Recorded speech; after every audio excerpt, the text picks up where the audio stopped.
Now I'd like to touch on guidance that we announced last week for our long-term care facilities.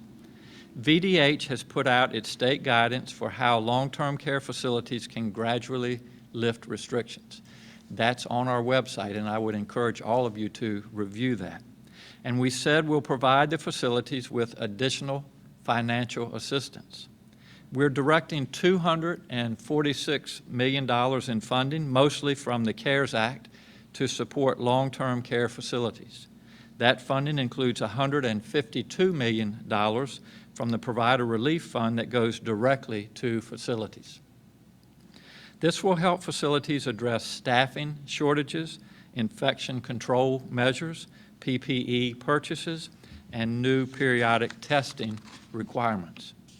I know that these past months have been a hard time for every resident of long-term care facilities, their families, and the staffs who work there.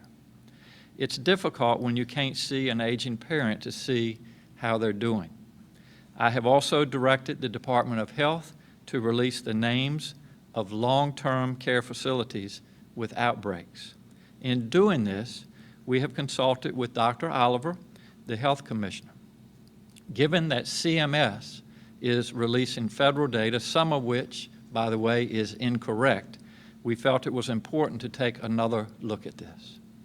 Now that there are more cases in these facilities, we can make an exception and release this information without compromising confidentiality.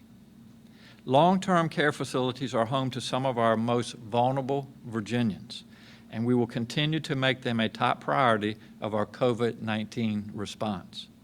That's why our funding package includes more than $56 million for periodic testing of nursing home residents and staff. As I have said throughout this pandemic, I want to provide as much information as possible under Virginia law. We believe there is room for more clarity in the law on this, and we are discussing legislative options with our fellow lawmakers. I understand that it's been difficult for families who wanted this information about the facilities where their loved ones are living, and it's time we make this change.